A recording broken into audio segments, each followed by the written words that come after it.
이 바울은 자기 날 계소함을 가르치사 지혜의 마음을 얻게 해 주십시오. 그런 말씀이 있는데 자기의 날을 계소하는 사람이었습니다. 왜냐하면 범사에 감사하라고, 쉬지 말고 기도하라고 그렇게 성도들에게만 가르친 게 아니고 자기가 솔선수범을 했기 때문에 지금이 이제 이렇게 봄인지 여름인지 겨울인지를 분별할 줄 아는 사람이었습니다. 그래서 오늘 그 30절에 있는 말씀을 보면 바울은 이제 로마에 도착을 했고요. 그 로마에서 물론 가택연금 상태이긴 하지만은 새로 빌린 집에서 그래도 사람들을 자유스럽게 만나고 그들과 중요한 얘기를 나누고 이렇게 할 수 있는 시간이 얼마인지를 알고 있었습니다. 여기 30절에 보면 온 이태 이렇게 나오죠. 만 2년 자기에게 이제 시간이 주어지고 그 2년이 끝나고 나면은 이제 그 엄격한 깊은 감옥에 갇힐 것이고 또 이제 순교를 당하게 될 것이기 때문에 그래서 이 바울은 자신에게 마지막 주어진 이 2년의 시간을 어떻게 사용해야 되는지 얼마나 생각했겠어요. 우리도 마찬가지죠. 우리 이제 권사님들이나 마지막 떠나실 때 보면은 거의 압니다. 이렇게 기도 많이 하신 분들은 겉보기에는 뭐 너무 상태가 좋아요. 한 3년쯤 더 사실 것 같아요. 본인은 알고 있어요. 이제 주님이 부르실 시간이 아주 임박했다는 거 알고 있고 그 사이에 다 하세요.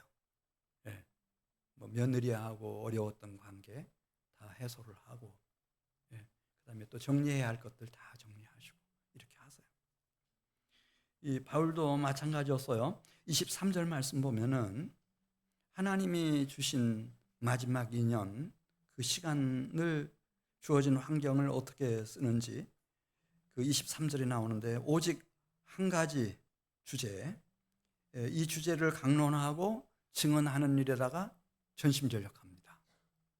물론 그전에는 뭐 데살로니가 교회에게는 주님의 강림에 대한 얘기도 많이 했고 그 강림을 맞이하는 성도들의 성결한 삶에 대해서도 강조하기도 하고 첫 번째 편지에서는 그다음에 아마 두 번째 쓰여졌을 갈라디아 교회 성도들에게 보낸 편지에서는 율법주의가 예루살렘 교회를 위시해서 이 작은 이방 교회들을 뒤덮기 시작할 때는 율법이 아니고 오직 믿음으로 의롭다함을 얻는다 이런 주제의 글도 쓰고 아테네에 가가지고는 이 사람들이 신에 대한 관심이 지대하구나 그래서 이 신론에 대한 너무나 그 세련된 그런 강연도 하고 다 그렇게 했지만은 이제 마지막 2년 남았을 때는 이 바울이 23절 말씀 보겠어요. 이 한 가지 토픽에 집중합니다. 이게 뭐죠? 23절 그들이 날짜를 정하고 바울이 유숙하는 집에 많이 오니 바울이 아침부터 저녁까지 강론하여 무엇을 증언했다는데요? 하나님 나라였습니다. 하나님 나라. 이건 예수님이 공생의 사역을 시작하시면서 제 일성이 회개하라 무엇이 가까웠느니라 말씀하시죠? 이건 변치를 않아요. 예수님의 생애에 있어서 가르치시든지 뭐 복음을 선포하시든지 무슨 치유 사역을 하시든지 그 중심에는 항상 천국이 있어요. 천국이라는 말의 의미는 해 바실레이아 톤 우라논 이 말은 하늘의 통치라는 뜻이에요. 이 땅에 우리 눈에는 안 보여요. 근데 하늘의 통치가 이 세계 안에 있다는 거예요. 이걸 경험한 사람들의 얘기가 이제 쭉 나오는데요. 성경에 예를 들어서 바울이 죄송해요. 야곱이죠. 야곱이 이제 부모들이 살고 있는 정든 땅을 떠나가지고 이제 하란으로 피할 때였어요. 그날 한 120리를 막 걸었어요. 그랬더니 이제 서산에 해가 지고 어둠이 막 산속에 깔리기 시작해서 도저히 뭐 지척을 분간할 수 없으니까 돌베개를 베고 잤잖아요. 근데 그날 밤에 아주 신비로운 꿈을 꾼 거예요. 그래서 아침에 일어나 가지고 이렇게 고백을 해요. 혼자서. 여호와께서 과연 여기 계시거늘 내가 알지 못하였도다. 두렵도다 이곳이여. 이것은 다름 아닌 하나님의 집이요. 이는 하나님의 문이로다 하고, 자기가 돌베개 하고 잤던 그 돌을 세워놓고 거기 기름을 붓고, 그곳 이름을 베델이라고 했어요. 베델 뜻이 혹시 뭔지 아세요? 하나님의 집. 하나님의 집. 하나님이 여기 계시다는 거지. 한 번도 상상도 안 해봤을 거예요. 하나님이 하늘에 계시지 어떻게 이 깊은 심산유곡에 하나님이 계시겠어요? 하나님이 거기 임하신 거예요. 모세가 양떼를 몰고, 장인 이드로의 양떼를 몰고 광야로 늘 다 떠돌아다니는데, 뭐 사람들이 사는 시내나 민가에는 나타나기도 두려웠겠죠. 떠도는데 이제 신비한 불을 한번 보게 돼요. 떨기나무 숲이 있는데 거기 불이 붙었어요. 그 떨기나무가 한 그루 타는데 그게 뭐 1시간이 걸리겠어요? 10분이 걸리겠어요? 후루룩 타버리는 거거든요. 근데 이 불이 너무 신비하고 놀라운 불이어서 계속 1시간이고 2시간이고 오전내 거기 그대로 타고 있는 거예요. 분명히 불이 붙었는데. 그래서 그 불을 향해서 이제 자기의 발걸음을 옮기기 시작할 때였습니다. 갑작스럽게 그분이 모세를 부르십니다. 모세야, 모세야. 놀란 모세가 제가 여기 있나이다. 그랬더니 뭐라고 말씀하시는가? 이리로 가까이 오지 말라. 내가 선 곳은 거룩한 땅이니 내 발에서 신을 벗으라. 이게 하나님이 임재해 계시는 거룩한 땅이었어요. 그러니 발에서 신을 벗으라는 거예요. 그리고 말씀하셔요. 지금 모세를 만나고 계시고 모세에게 말씀하고 계시는 당신 누군지를 말씀하는 거예요. 나는 스스로 있는 자다. 나는 내 조상의 하나님, 아브라함의 하나님, 이삭의 하나님, 야곱의 하나님이다. 그러면서 그곳에서 모세와 아주 중요한 그리고 세밀한 언약을 다 체결하세요. 그래 너가 애굽에 가가지고 이스라엘 백성들을 이끌고 이곳에 나와서 너와 이스라엘 백성들이 나와 함께 언약을 체결할 것이다. 그리고 너희는 진정한 나의 백성이 될 거다. 언약 백성. 그때 모세가 알아요. 야, 하나님이 이곳에 임하셨구나. 왜 그런데 많은 사람들은 하나님은 멀리 계신다고만 생각할까? 하늘이 땅보다 멀리 떨어져 있는 것처럼 우주 끝에 어디에 하나님 계실까? 왜 그런 상상만 할까? 이 천국이라는 말은 하늘이 통치한다는 뜻이고, 이 세계 안에 하나님의 나라라고 하는 말은 하나님이 우리 개인 인생부터 시작해서 인류의 역사 전체를 그분이 이끄신다고 하는, 하나님이 통치하신다고 하는 뜻인데 왜 하나님의 통치에 대한 감각이 그렇게도 없을까? 그걸 설명했어요. 이사야 59장 1절에 나와요. 왜 그럴까? 이사야 59장 1절에 왜 그럴까요, 여러분? 교육 수준이 낮아서 그래요. 문화가 미개해서 그래요. 왜 그래요? 자, 이사야 59장 1절. 여호와의 손이 짧아 구원하지 못하심도 아니요 귀가 둔하여 듣지 못하심도 아니라 오직 너희의 무엇이 너희와 하나님 사이를 갈라놓았다는데요. 그리고 계속 말씀하셔요. 너희 무엇이 그분의 얼굴을 가리어서 너희에게서 너희들이 통곡하는 소리, 절규하는 소리를 듣지 못하도록 만들어 놨다네요. 그게 뭐예요? 죄악이라는 거예요. 죄악이 하나님과 우리 사이를 완전히 갈라놓아서 원수되는 관계로 만들어 놓고 하나님 눈도 귀도 얼굴도 다 가려가지고, 그래서 그렇지 실제는 이 땅 위에 이 세계 안에 이 역사 속에 개인의 생애 속에 이 하늘의 통치, 하나님의 통치가 있다는 거죠. 예수님이 하도 이제 진지하게 또 열심히 이 하나님 나라의 복음을 전하니까 이제 그 유대교 그 핵심 멤버 중에 바리새인 중에 이걸 알아듣는 사람들이 있어요. 지금 예수님 저분이 뭔 얘기하는 거지? 하나님 나라 얘기하는구나. 그게 놀랍잖아요. 질문하잖아요. 바리새인들이 질문했어요. 하나님의 나라가 어느 때 임합니까? 이렇게 질문을 했어요. 이게 중요한 사건이니까요. 그랬더니 예수님께서 뭐라고 말씀하셨죠? 하나님의 나라는 볼 수 있게 임하는 것이 아니요 또 여기 있다 저기 있다고도 못하리니 하나님 나라는 어디에 있느니라 그랬어요? 너희 안에 있다는 거예요. 이분이 오심으로써 하나님 나라가 너희 안에 있다는 거예요. 너희 안에 지금 하나님의 통치가, 하늘의 통치가 임하고 있다는 거예요.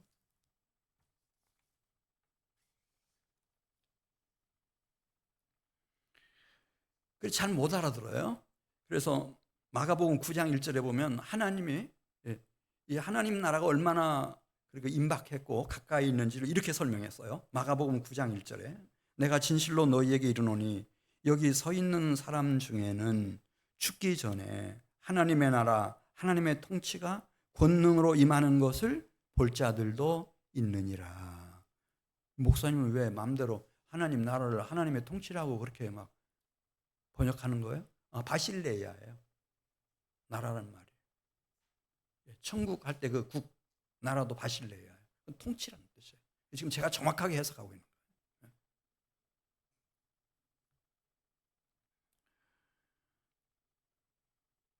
거예요. 아브라함도 옛날 사람이죠. 지금부터 아브라함이 몇 년 전 사람인가? 4,000년 전 사람이니까. 근데 왜 믿음의 첫 번째 조상이 될 수 있었을까? 아브라함은 4,000년 전에 살았지만 그걸 알았어요. 하늘의 통치, 하나님의 통치가 있다. 이걸 알았어요. 이 땅 위에 우리 부부 사이에, 내 인생 속에, 우리 자손들에게 하나님의 통치가 있다. 그걸 알았어요. 그래서 로마서 4장 17절에 보면 이 아브라함의 믿음을 설명하면서 아브라함이 믿은 바 하나님은 죽은 자를 살리시며 없는 것을 있는 것 같이 불러내시는 하나님이었다. 지금 아내의 나이 90대에서 더 이상 임신할 수 없어요. 생식 기능이 다 죽어버렸어. 근데 그걸 살려내. 사라와 나 사이에 자식 한 명 없어요. 그런데 이삭을 주셨어요. 그래서 죽은 자를 살리시고 없는 것을 있는 것 같이 불러내시는 하나님. 그 하나님의 통치를 알았어요.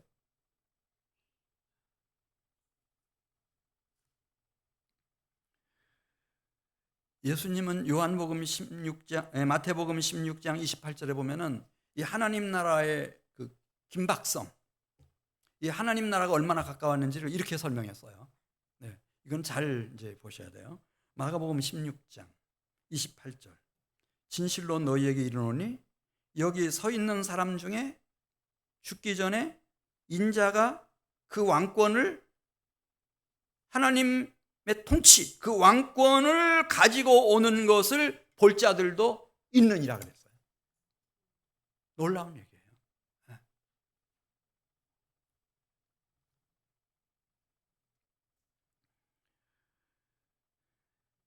그 사도행전 28장 24절 25절 이렇게 하나님 나라의 복음을 전했더니 반응이 어떻게 나타났나? 사람들이 다 마음에 들어하지 않는 거예요. 그런 간섭은 받기 싫어. 그냥 이대로가 좋아. 이대로가 좋고. 그래서 다 돌아서기 시작하고 그 모임이 뿔뿔이 다 흩어져 버렸어요. 이 하나님 나라의 복음을 누구나 다 이렇게 알아듣는 건 아니에요. 아니, 관심 자체가 안 가요. 신화 같은 얘기죠. 그래서 우리 24절 보겠어요. 28장 24절. 그 말을 믿는 사람도 있고 믿지 아니하는 사람도 있어. 서로 맞지 아니하여 어떻게 했다고 그랬죠? 흩어질 때에 바울이 이런 말을 해요. 네. 그러니까 이건 그냥 어제 오늘의 얘기가 아니고 벌써 700년 전에 살았던 성령 충만했던 선지자 이사야도 똑같은 얘기를 했잖아요. 거기 계속 나오죠. 너희 조상들에게 말씀하신 것이 옳도다. 일러스되 이 백성에게 가서 말하기를 너희가 듣기는 들어도 도무지 깨닫지 못하며 보기는 보아도 도무지 알지 못하는도다. 이 백성들의 마음이 우둔하여져서 그 귀로 둔하게 듣고 그 눈은 감았으니 안 들려오죠. 하나님 나라의 복음을 안 들려옵니다. 예수님이 그 천국 복음을 전하면 어떻게 될까요? 예수님도 탄식하셔요. 요한복음 8장 43절. 어찌하여 내 말을 깨닫지 못하느냐? 이 하나님 나라의 복음을 깨닫는 사람이 없어요. 그래서 계속 예수님 말씀하시죠. 어찌하여 내 말을 깨닫지 못하느냐? 이는 내 말을 들을 줄을 알지 못함이로다. 그러면서 45절에 내가 진리를 말함으로 너희가 나를 믿지 아니하느니라. 진리를 싫어해요, 사람들이. 그럼 무슨 얘기를 좋아하는지 이제 43절, 44절부터 이 거짓의 아비이며 살인자인 공중권세 잡은 사탄 마귀가 심어주는 그 욕심을 막 이렇게 부추길 수 있는 말, 그런 말은 다 좋아해요.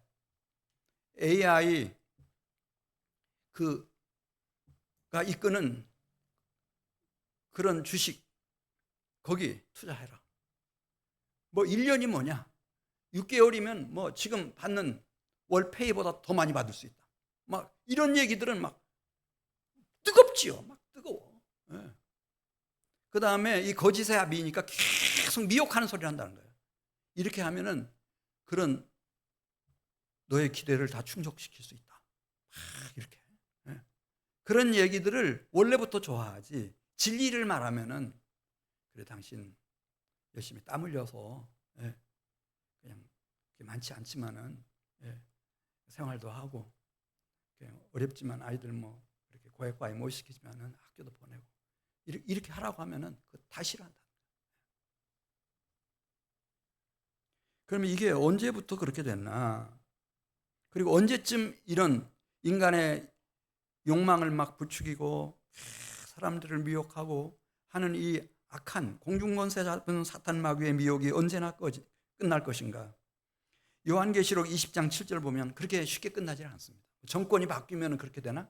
전혀 그게 아니고 20장 7절 말씀부터 보면은 심지어 천년왕국이 도래했어요. 그리스도께서 강림하셔가지고 이 지상에다가 천년왕국을 시작하셨어요. 그런데도 그래서 이제 그리스도께서 이 공중권세는 사탄 마귀를 결박해가지고 무적인가 가뒀죠. 천년이 지났어요. 이제 천년왕국이 다 끝난 거죠. 근데 잠깐 풀어놔요. 왜냐하면은 이 정체를 만천하에 좀 알려줘야 되니까. 이 공중권세 잡은 사탄 마귀가 에덴 동산에서부터 무슨 짓을 해왔는지, 마지막까지 무슨 짓을 하는지. 그랬더니 풀려나온 공중권세 잡은 사탄 마귀가 이 곡과 마곡 사람들을 다 미혹해가지고 셀 수도 없는 모래알 같은 사람들을 미혹해서 이 성도들의 진과 하나님의 사랑하시는 성을 막 에워싸서 진멸하려고 덤벼들잖아요. 그러니까 하늘에서 불이 내려와가지고 이들을 살라버려요. 그래서 공중권세 잡은 사탄 마귀를 불과 유황으로 타오르는 지옥에, 그리고 짐승을 그 지옥에, 거짓 선지자들을 그 지옥에 다 멸하시죠. 영원한 심판입니다. 그리고 끝납니다. 그러니까 이것은 이 세상 끝날까지 그렇게 간단하지 않습니다.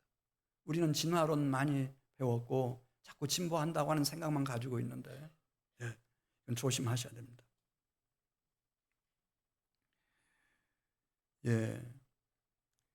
그러면은 이 땅에는 하나님이 통치하신다고 하는 증거가 있느냐? 그 백성들에게는 이 증거를 하나님께서 깨닫게 하셔요. 로마서 1장에 보면 나옵니다. 로마서 1장에 보면은 이제 자기 백성들은 그 증거가 얼마나 확연한지 이렇게 썼어요. 로마서 1장 20절에 보면은 창세로부터 그분의 보이지 아니하는 것들 곧 하나님의 영원하신 능력과 신성이 그가 만드신 만물에 분명히 보여 알려졌나니 그러므로 그들이 핑계하지 못할지니라. 지구를 생각하든지 해와 달과 별들과 우주 세계를 생각하든지 하늘에 떠가는 구름 한 점을 바라보아도 다 이건 하나님의 작품인 거예요. 하나님의 사인이 다 있어요. 그리고 로마서 1장 19절에 보면은 그 바깥에만 이렇게 창조주 하나님의 증거를 남겨놓은 것이 아니고 각 사람 마음속에 다 이 증거를 남겨놨다고 그랬어요. 로마서 1장 19절 이는 하나님을 알만한 것이 그들 속에 보임이라. 그래서 인간에게만은 양심이라고 하는 것을 속에 넣어주셨고 영혼이라고 하는 걸 주셨고 그 다음에 누구도 고칠 수 없는 변개치 못할 그런 확증은 성경이에요. 성경의 기록이에요. 뭐 나는 성경이 있는지 몰랐는데 뭐 그런 게 있었어요? 나는 십자가 한 번도 안 봤는데요. 그렇게 할 수 없도록. 그래서 성경은 딱 펼치면은 창세기 하나님이 태초에 천지를 창조하시니라. 그래서 딱 시작하는 거예요. 천지를 창조하신 하나님. 출애굽기 딱 펼치면은 하나님이 자기 백성들을 구원해 내신다. 구원하시는 하나님. 레위기 딱 펼치면은 그럴지라도 우리는 실수가 많고 허물과 실패가 죄가 많은데 어떻게 거룩하신 하나님 앞에 가겠는가? 그래서 이렇게 속량하시고 대속하시는 하나님. 민수기 딱 펼치면은 이 세상이 다 대혼란 속에 있는 것 같고 죄 가운데 있는 것만 같지만 그 중에서도 하나님은 자기 백성들 다 여호수아가 됐든 갈렙이 됐든 다 구별해 내십니다. 신세대가 됐든. 그런 정확하신 하나님. 신명기에 보면은 신세대와 더불어서 새롭게 언약을 체결하시는 하나님. 여호수아에 보면은 하나님이 조상들에게 약속하셨던 그 약속의 기업을 실제로 여호수아를 통해서 출애굽한 백성들에게 기업으로 다 받아 누리게 하시는 하나님. 저 이거 말하려면요 2시간을 해야 돼요. 2시간 해야 돼요. 그냥 끝나겠어요. 그러나 분명한 것은 이 성경책 속에 그 하나님의 증거가 다 있어요. 그리고 이건 누구도 못 고쳐요. 어떤 목사가 신학자가 성경 고쳐요? 교리 안 맞는다고. 큰일 나요. 그건 안 돼요. 너희가 성경에서 영생을 얻은 줄 생각하고 성경을 연구하거니와 이 성경 곧 내게 대하여 증언하는 것이라. 이 성경의 증언이 있어요. 그리고 더 결정적인 것은 스바냐 3장 17절 보겠어요. 실제로 지금도 아브라함 때처럼 노아 때처럼 지금도 야곱 때처럼 지금도 하나님이 하늘의 통치와 하나님의 통치를 이 땅에서 수행하고 계셔요. 스바냐 3장 17절 말씀입니다. 우리 한번 같이 읽겠습니다. 이건 중요한 말씀이어서 같이 봐야 돼요. 자, 눈 크게 뜨고 스바냐 3장 17절 띄워주셨죠? 같이 읽습니다. 너희의 하나님 여호와가 너희 가운데 계시니 그는 구원을 베푸실 전능자이시라. 너희 하나님 여호와가 어디 계신다고 그랬어요? 너희 가운데 지금 계시는 거예요. 그리고 자기 백성들을 위해서 실제적인 구원을 베풀고 계셔요. 그래서 구원받은 모습을 보고 계속 보겠어요. 여호와 하나님이 너로 말미암아 기쁨을 이기지 못하시며 너를 잠잠히 사랑하시며 너로 말미암아 즐거이 부르며 기뻐하시리라. 할렐루야. 하나님도 그렇게 좋아요. 여러분 자녀 키워보셨잖아요. 자녀가 그 악한 병을 이기고 건강을 다시 찾았을 때 얼마나 기뻐요. 자녀들이 자기 길을 잘 찾아서 열심히 가고 있을 때 얼마나 감사해요. 똑같다는 거지. 네. 말라기 4장 1절 보겠습니다. 물론 이 세상은 평안한 세상은 아니죠. 용광로 불 같은 세상이라고 그랬어요. 네. 그러니까 우리가 생각하는 것처럼 뭐 돈 몇 푼 가지고 내 실력 조금 가지고 내 어떤 힘 가지고 이렇게 해결할 수 있는 그런 세상 아니에요, 이 세상은. 왜냐하면 나는 아무리 돈이 많아도 이제 제가 돌아가실 때 임종예배 가거든요. 제일 힘들어하는 게 이제 숨 쉬는 거예요. 숨을 못 쉬어서 돌아가죠. 안 되는데 어떡해. 심장 박동기 가져다가 막 여러 가지 방법으로 해도 안 되는데 어떡해. 근데 그걸 어떻게 돈으로 어떻게 할 수가 없어요. 말라기 4장 1절 보겠어요. 만군의 여호와가 이르노라 보라 용광로 불같은 날이 이르리니 이걸 피해갈 사람 없죠. 그날이 오면 교만한 자와 악을 행하는 자는 다 지푸라기 같이 살라질 것이라는 거예요. 그런데 내 이름을 주의 이름을 경유하는 너희에게는 공의로운 해가 떠올라서 치료하는 광선을 비추리니 너희가 나가서 어디에서 나온 송아지같이 뛸 것이라고 그랬죠? 외양간에서 나온 송아지같이 뛸 것이다. 또 너희가 악인을 밟을 것이니 그들이 내가 정한 날에 너희 발바닥 밑에 무엇과 같으리라 만군의 여호와의 말이니라. 이런 하나님의 일하심이 구원하시는 역사하심이 실제 일어나기 때문에 이거 없으면 우리 기독교 신앙은 너무 공허해요.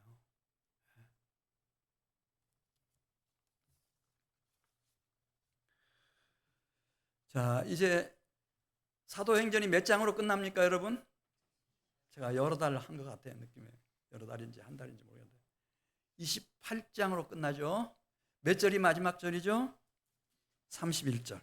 31절이 이제 그러니까 만이태 로마에 도착해서 3일째 되는 날부터 시작해가지고 이제 만이태가 돼서 이제 엄중한 처벌을 받아서 깊은 감옥에 갇혀서 사람들 만날 수도 없고 이제 순교하게 되고 그렇게 되는데 그 허락된 이태 동안 만 2년 동안 그는 무엇을 전파하고 가르쳤는지 31절에 나오네요. 31절 같이 읽고 같이 읽습니다. 시작. 하나님의 나라를 전파하며 주 예수 그리스도에 관한 모든 것을 담대하게 거침없이 가르치니라. 무엇을 전파했다고요? 하나님 나라를 전파했어요. 하나님 나라가 어디에 있냐? 어떻게 우리가 그 하나님 나라, 하나님의 통치 속에 들어갈 수 있냐? 이것을 주 예수 그리스도에 관한 모든 것, 주 예수 그리스도에 관한 모든 것. 왜냐하면 이 하나님 나라의 현존이 그리스도 예수 안에 100% 고스란히 다 깃들여 있는 거예요. 하나님의 통치가,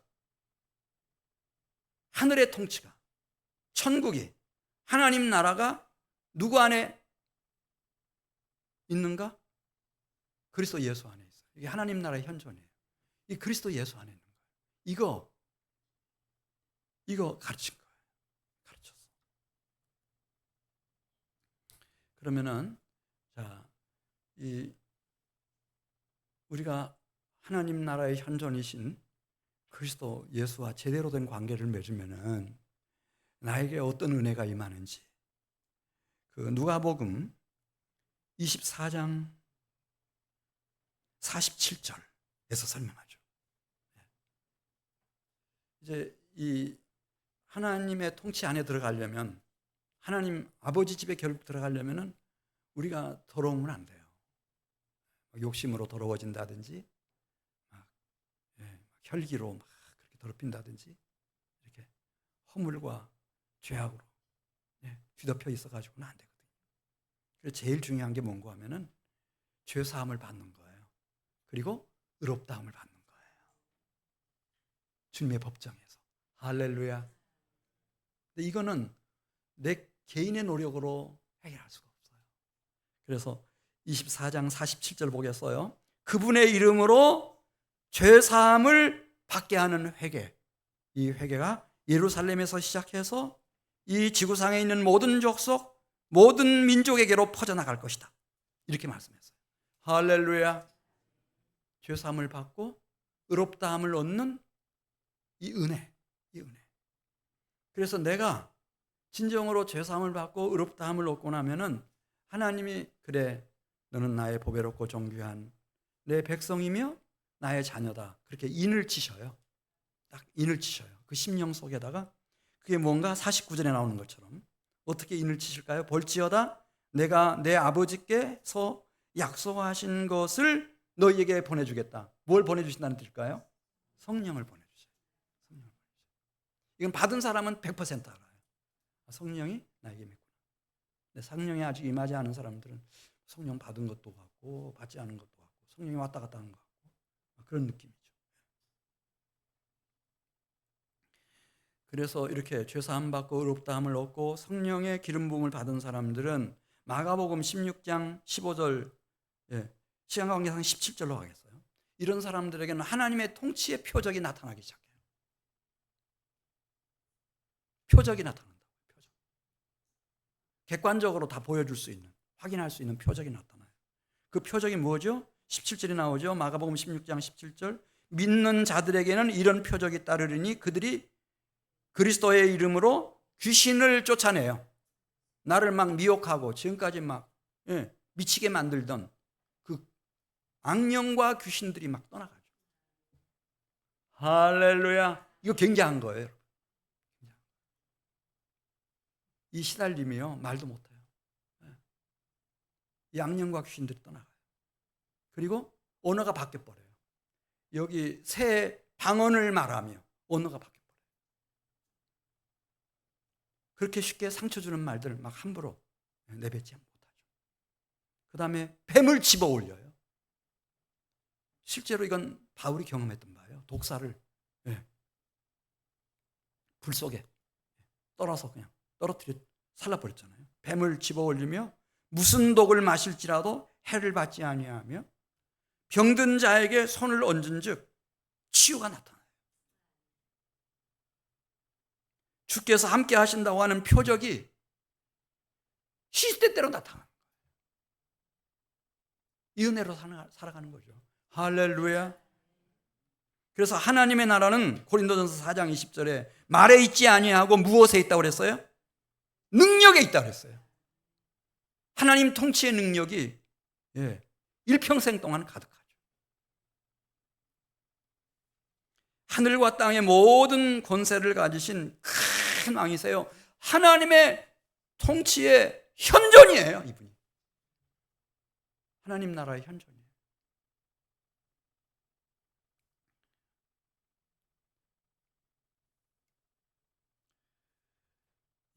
이 하나님과 이 그리스도와의 관계, 이 관계를 좀 우리 살펴보도록 하겠어요. 하나님이 당신 자신을 직접 설명한 구절이 있어요. 내가 누군지. 요한계시록 1장 8절 보겠어요. 요한계시록 1장 8절 보면은 하나님이 당신 자신을 설명했어요. 사람들에게 하나님을 알려주기 위해서 설명한 거예요. 뭐라고 설명했죠? 주 하나님이 이르시되. 그러니까 지금 누가 말씀하시는 거죠? 주 하나님이 말씀하시는 거예요. 나는 뭐라고 그랬죠? 나는 알파와 오메가라. 그리고 그 알파와 오메가가 무슨 뜻인지를 부연 설명했어요. 이 알파와 오메가라고 하는 뜻은 나는 지금 있다는 거예요. 당신의 통치의 권세를 가지고 지금 있어요. 전에도 있었어요. 태초에 천지가 아직 만들어지기 전에도 있었어요, 그분은. 그리고 장차 또 더 강력하게 임하실 거예요. 그의 사랑하는 아들의 나라로.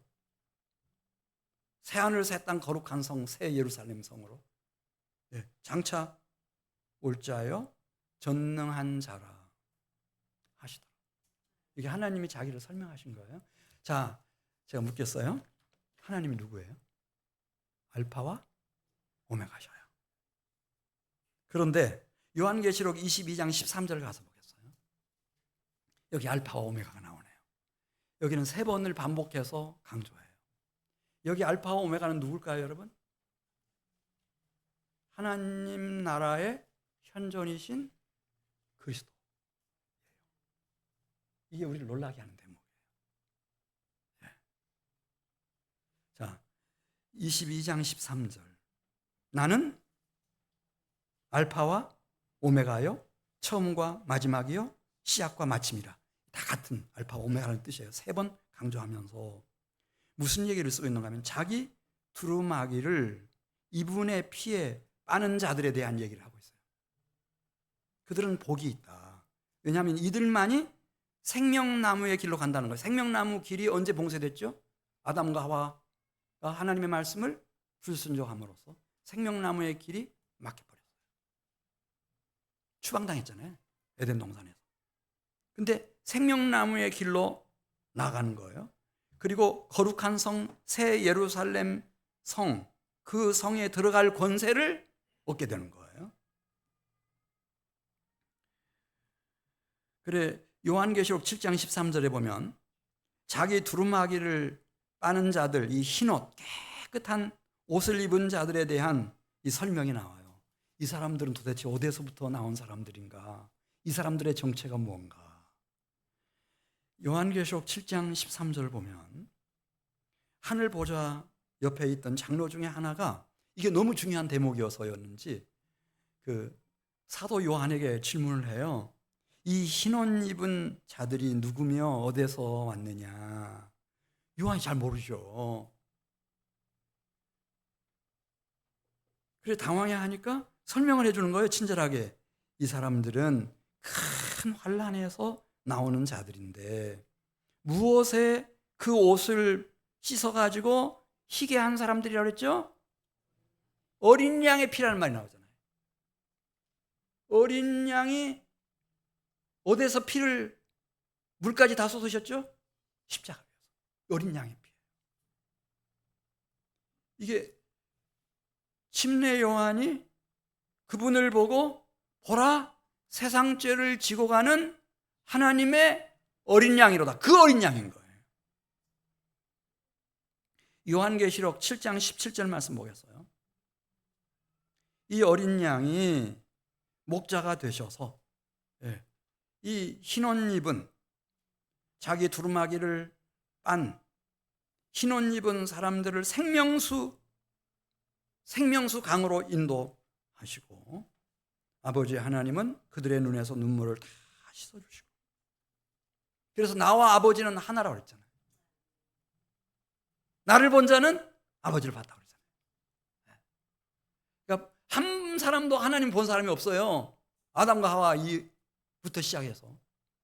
그러니까 하나님이 좀 사람들에게 하나님을 알려주고 싶어가지고 이 아버지 품속에 계시던 독생하신 하나님을 보내셨기 때문에 이분을 본 것이 하나님을 본 거예요. 왜냐하면 다른 게 없으니까. 요한계시록 19장 7절이에요. 이 어린 양은 굉장한 이벤트를 준비하고 계세요. 19장 7절.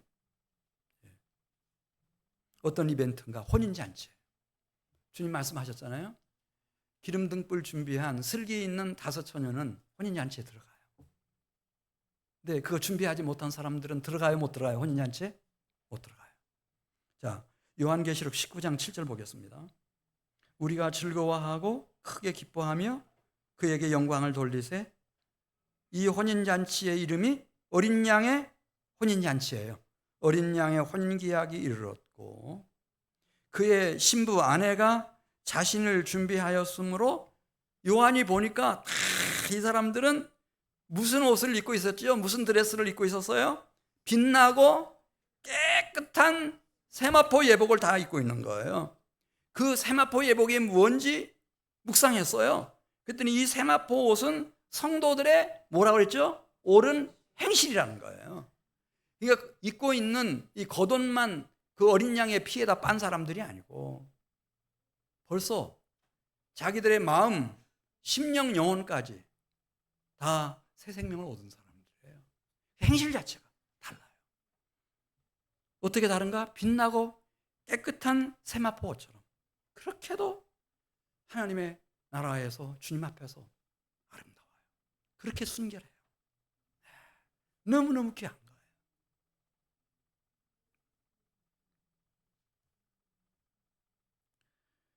자, 요한계시록 1장 10절을 가서 보겠어요.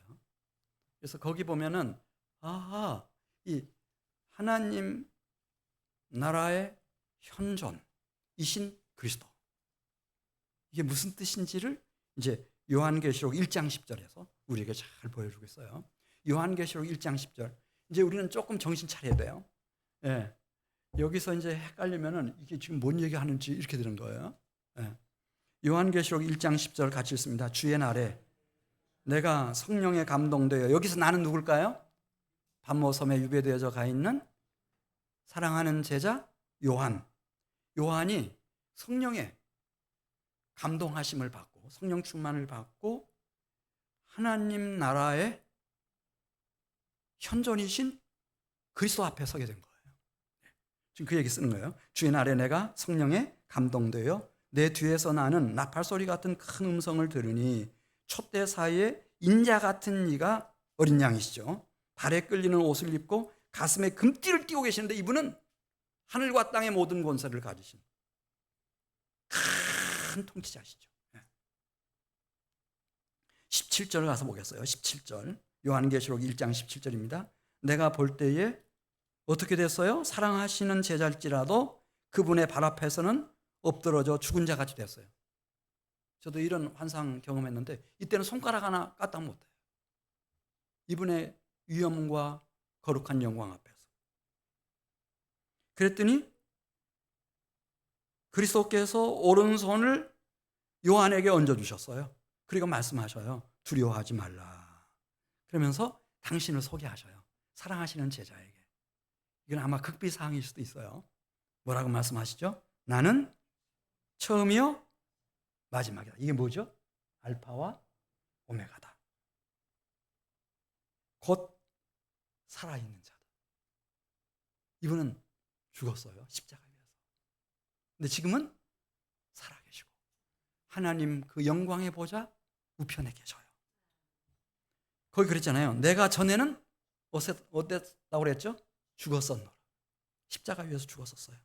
그러나 이제 세세토록 살아있어 무슨 열쇠를 가지고 있죠? 사망과 음부의 열쇠를 가지고 있어요. 한 개인 생애든 한 가문이든 국가든 민족이든 인류 사회든 태양계든 우주계든 이 사망과 음부의 열쇠를 이분이 가지고 계시는 거예요. 이분이 알파와 오메가예요. 이 의미를 여러분들이 잘 이해하셔야 돼요. 이게 무슨 뜻인가? 하나님 나라의 완전한 현존이 그리스도 예수 안에 있다고 하는 뜻이다. 이렇게 이해하시면 돼요. 네.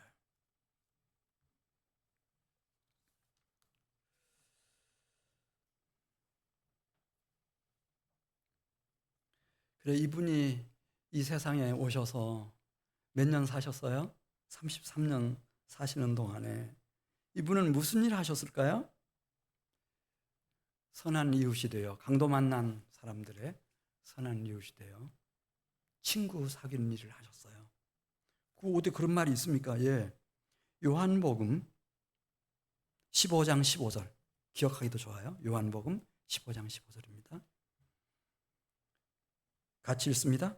이제부터는 너희를 무엇이라 하겠다고 그랬죠? 친구라 하였노니 내가 내 아버지께 들은 것을 다 너희에게 알게 하였습니다.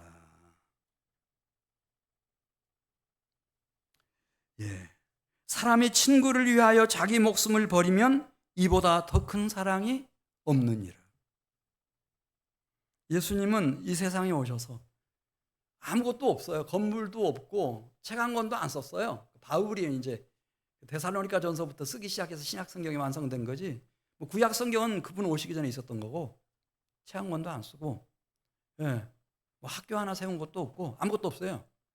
그분은 이 세상에 와서 선한 이웃이 되어 친구를 남겨놓고 가셨어요. 그 친구들이 다 한 거예요. 친구들이. 그래서 주님은 누가복음 16장 9절에 당부를 하죠.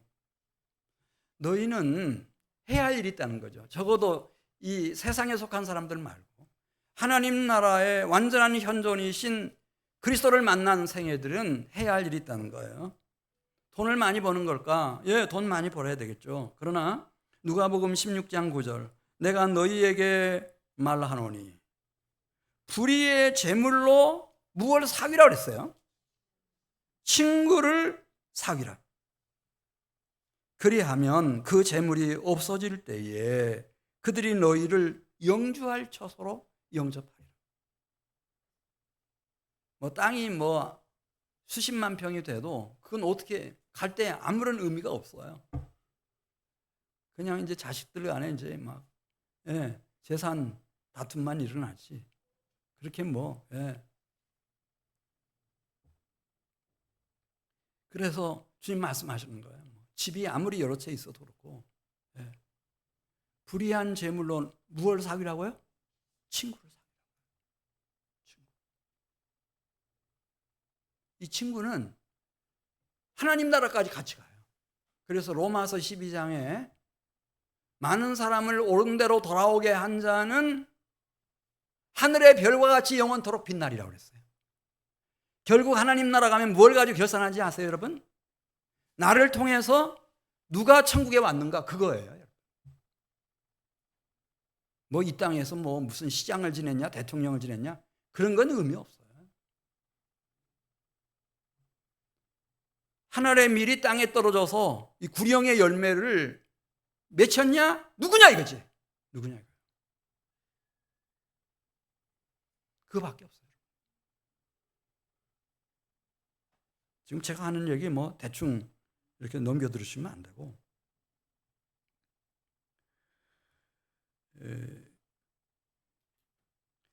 그래. 근데 친구를 사귀기가 오늘날은 21세기 2025년 이렇게 6월 22일 즈음에 친구를 사귀려면은 어떻게 해야 되는가?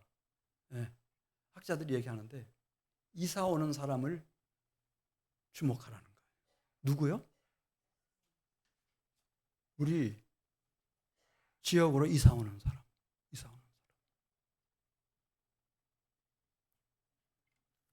왜냐하면 우리는 너나 없이 언젠가는 다 강도를 만나요. 주님 말씀하셨잖아요. 다 강도를 만나죠. 그때 선한 이웃 만나면 살아나는 것이고 좋은 친구 있으면 도움 보는 거지만은 그렇지 못하면 끝나는 거예요. 그런데 그 선한 이웃과 친구라고 하는 게 그냥 생기는 겁니까, 여러분? 운이 좋아서 어떻게 착한 사람 만나고 그런 건 없습니다. 다 심은 대로 거두는 겁니다. 심은 대로. 드보라가 심었습니다. 그때 하나님이 선한 이웃 바락도 만나게 하시고 야엘도 만나게 해주시고 다윗이 심었습니다. 환난 당한 자들, 빚진 자들, 너무 원통해서 극단적인 선택을 하고 싶은 사람들, 이 사람들의 선한 이웃이 돼가지고 잘 심었어요. 열심히 심었어요. 이게 다윗의 다 용사들이에요. 그들과 함께 다윗은 이스라엘의 왕이 될 수 있었어요. 다윗 왕조를 열어갈 수 있었어요. 심은 대로 거둬요.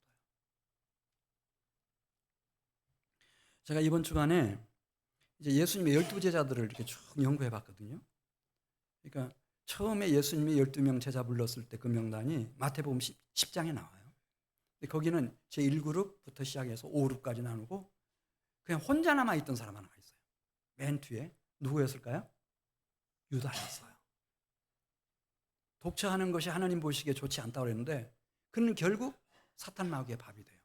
예수님을 팔아넘기죠. 그런데 사도행전 2장에 또 이 제자들의 사도들의 명단이 쭉 나오거든요. 거기 보면은 벌써 이 사귐이 선한 이웃과 친구들의 사귐이 얼마나 확장됐는지 그룹이 이제 조금 줄어들어요. 넷으로 하나로.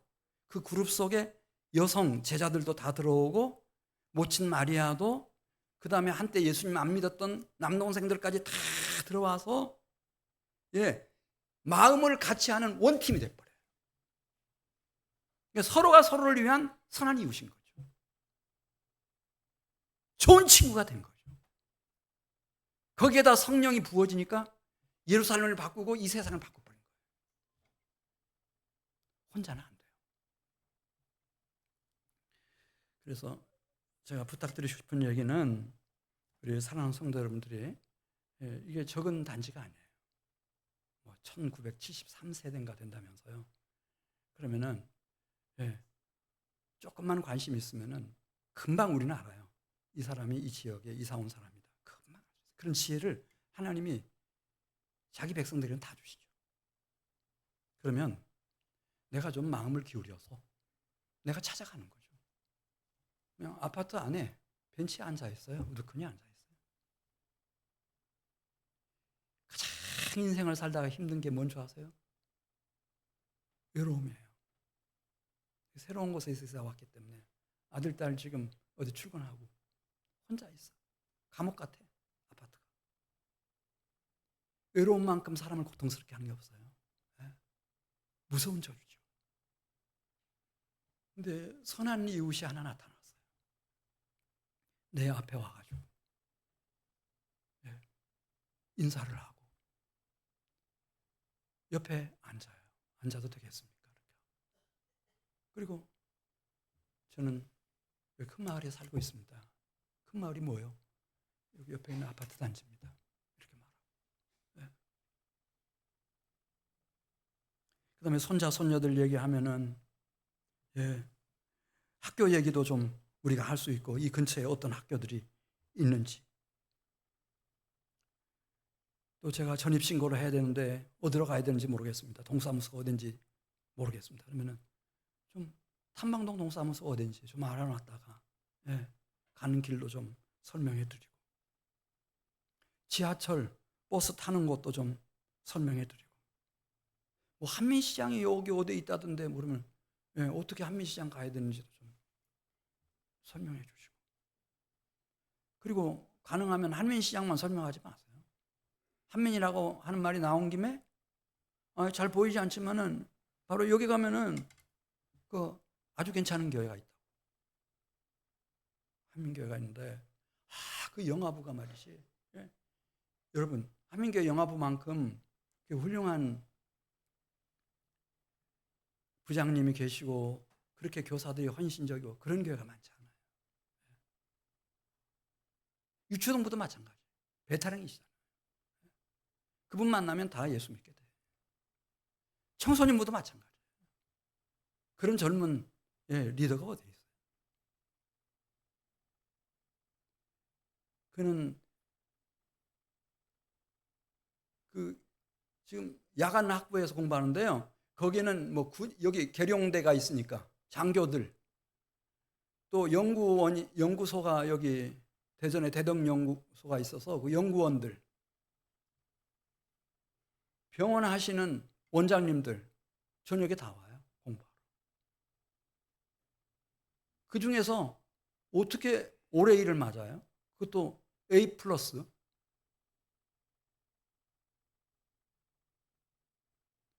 그 추천할 만하잖아요. 한민교회 영어 예배 있다. 우리 양 목사님 좀 소개 좀 하세요. 정말 너무 아까워요. 저 혼자 듣기에 너무 아까워. 야, 우리 청소년들이, 우리 청년들이 그 예배에 참여하면 얼마나 좋을까. 야, 참. 영어를 너무 막 네이티브처럼 하면은 못 알아들어요, 우리는. 이 차이가, 격차가 너무 커서. 근데 우리 양 목사님은 딱 맞아. 딱 맞아. 어떤 때는 자기도 생각이 잘 안 나가지고 순간순간 멈춤하기도 하고, 그러니까 얼마나 좋은지 모르겠어요. 야, 선생님이 저렇게 하니까 귀엽기도 하고, 야, 참 너무 좋다. 딱 맞는다. 또 실버 대학 있잖아요. 실버 대학에 우리가 예산을 이렇게 막 투자하고 있잖아요. 유덕수 목사님 잘하시고, 잘 준비된 목사님이시고, 그냥 그렇게 아파트 안에 갇혀 있는 것보다는 좀 오셔서 점심 식사도 하시고 이렇게 하시라고. 근데 잘 들어요. 얘기가 잘 통해. 그러면 그냥 일어서지 마세요, 절대로. 손을 잡고 좀 기도해 주세요. 이사 와서 여기서 안전하게, 편하게, 기쁘게, 행복하게, 즐겁게 살아가실 수 있도록, 가족들 건강 지켜주시도록 기도하시고, 주보 한 장 내보이면 안 돼요. 이때 오시면 됩니다. 이렇게 볼펜으로 밑줄 그어가면서 한번 보십시오. 그래 잘 얘기되면은 좀 어디 사시는지 동호수도 알고 좀 이름도 알고, 그래서 새벽에 나오셔서 저녁에 우리 기도해야 하니까 그때 그분과 그 가족들을 위해서 진정 어린 중보의 기도를 올려드리고, 그래서 내가 선한 이웃이 되면 다 찾고 있어요. 하나님 나라의 가장 위대한 전략 예수님이 알려주셨어요. 선한 이웃이 되는 거예요. 친구가 되는 거예요. 그러면 다 이끌 수 있어요.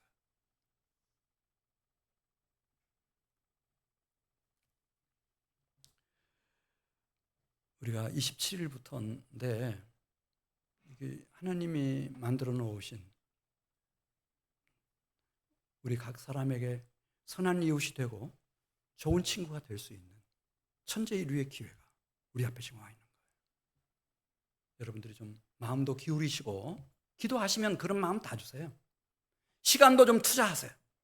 시간도 좀 투자하고 한 바퀴 삥 돌면 돼요. 걸어서 거기 보니까 이 아파트는 누구든지 걸어서 다 내부 들어갈 수 있도록 그렇게 해놨어요. 그 다음에 용돈 좀 쓰세요. 용돈 좀. 내가 여기 오는 사람 다를 할 수는 없지만 딱 한 사람 타겟으로 해서 하나님 한 사람 만나게 해주십시오. 용돈 쓰고. 그래서 선한 이웃 되고, 그러면은 하나님의 친구가 되주시고. 교회라는 게 이렇게 돼 있습니다, 여러분. 데려오는 것도 데려오는 거지만은 이분들이 초대받아서 여기 오신 분들이 제일 원하는 것은 이 가운데서 친구를 만나는 겁니다. 친구. 그래서 지금부터는 전 교우들이 다 새가족부 유언이 되는 겁니다.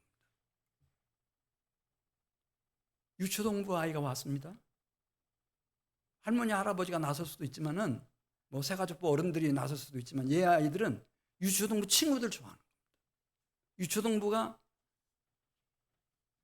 새가족부 요원이 돼서 이 아이들과 함께 어울리는 겁니다. 청소년부가 왔습니다. 청년부가 왔습니다. 30대, 40대, 50대, 60대가 왔습니다. 어르신들이 왔습니다. 어르신들이 나서야 됩니다. 노인들은 노인들이 좋아합니다.